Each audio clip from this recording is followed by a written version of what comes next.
Hi friends, ரொம்ப சத்தான உடம்புக்கு ரொம்ப ஆரோக்கியமான ஒரு டிஷ் தான் இன்றைக்கி பார்க்க போகிறோம். வாழைப்பூ வச்சு ஒரு கூட்டு தாங்க இன்றைக்கி செய்ய போகிறோம். அதுக்காக வாழைப்பூவை நல்லா க்ளீன் பண்ணி எடுத்துக்கலாம். இந்த மாதிரி அதோட மடல் எல்லாத்தையும் பிச்சுட்டு உள்ள அந்த பூவை மட்டும் நல்லா எடுத்து ஃபுல்லாக க்ளீன் பண்ணிக்கலாங்க. நல்லா இதை எடுத்துட்டு மேலே இப்படி நல்லா தடவி விட்டுட்டிங்கன்னா அந்த நெட்டியும் அதில் உள்ள அந்த இதழும் தனியாக வந்துடுங்க. நம்ம பிச்சு எடுத்துடலாம்.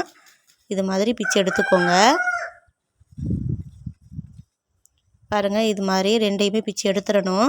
இதை வச்சுட்டு அப்படியே கட் பண்ணி நீங்கள் சமைச்சிங்கன்னா அது வேகாது.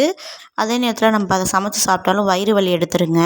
இப்போ பாருங்கள், நான் எல்லா வாழைப்பூவும் க்ளீன் பண்ணி வச்சுருக்கேன்.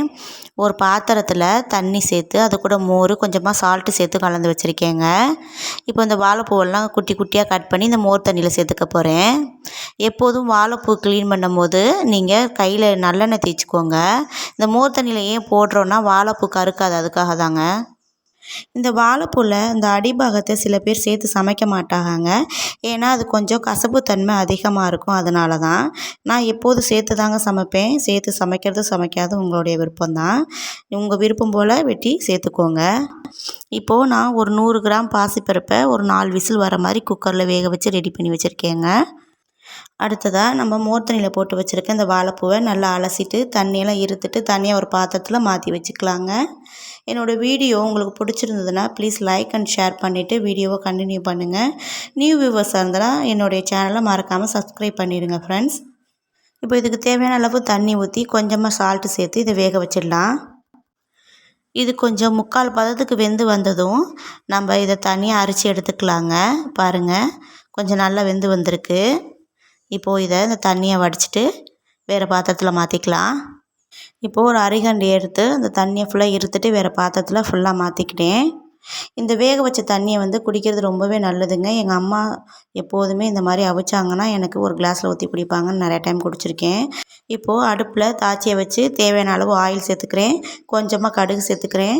ஒரு 3 வரமிளகாயை புட்டு அது கூட சேர்த்துக்கிறேங்க. ஒரு 10 சின்ன வெங்காயம் குட்டி குட்டியாக கட் பண்ணி இது கூட சேர்த்துக்கிறேன். சேர்த்துட்டு நல்லா வதக்கி விட்டுடலாம். வெங்காயம் வதங்கினதுக்கப்புறம் ஒரு 2 தக்காளி பழம் கட் பண்ணி வச்சுருக்கேன். அதையும் இது கூட சேர்த்து வதக்கிக்கிறேன். வெங்காயம் தக்காளி எல்லாம் நல்லா வதங்கி வந்துடட்டும். இதுக்கு தேவையான அளவு கொஞ்சமாக சால்ட்டு சேர்த்துருக்கேங்க. இப்போ இது கூட நம்ம வேக வச்சுருக்க வாழைப்பூவை சேர்த்துக்கலாம். சேர்த்துட்டு நல்லா கிளறி விட்டுடலாங்க.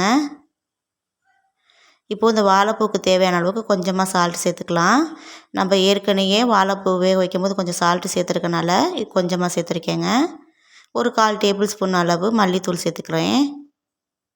இப்போ இதை நல்லா கிளறி விட்டுடலாம். இது கூட வேக வச்சுருக்க பாசிப்பருப்பையும் சேர்த்துக்க போகிறேங்க. எப்போதுமே வாழைப்பூ கூட்டோ பொரியலோ எது செஞ்சாலும் சரி நம்ம காரம் அதிகமாக சேர்த்துக்கக்கூடாதுங்க. இது வயிறு புண்ணை நல்லா ஆற்றக்கூடியது. அதனால் காரம் அதிகமாக சேர்த்து செய்யாதீங்க. இப்போது நல்லா கிளறி விட்டுட்டு மூடி போட்டு ஒரு 5 நிமிஷம் வேக விட்டுறலாங்க. பாருங்கள், 5 நிமிஷம் ஆயிடுச்சு. நல்லா எல்லாம் வெந்து வந்துருச்சு. நம்மளுக்கு பாசிப்பருப்பு போட்ட வாழைப்பூ கூட்டு ரெடி ஆயிடுச்சுங்க. இது கூட கொஞ்சமாக கொத்தமல்லி தழை தூவி இறக்கி வச்சிடலாம். வாழைப்பூ வேக வச்சிருந்த தண்ணியை தனியாக எடுத்து வச்சுருக்கேங்க. இதை நானும் எங்கள் பாப்பா குட்டியும் குடிக்க போகிறேங்க. இன்றைக்கான வீடியோ உங்களுக்கு பிடிச்சிருக்குன்னு நினைக்கிறேன். பாய், நம்ம நெக்ஸ்ட் வீடியோவில் பார்ப்போம்.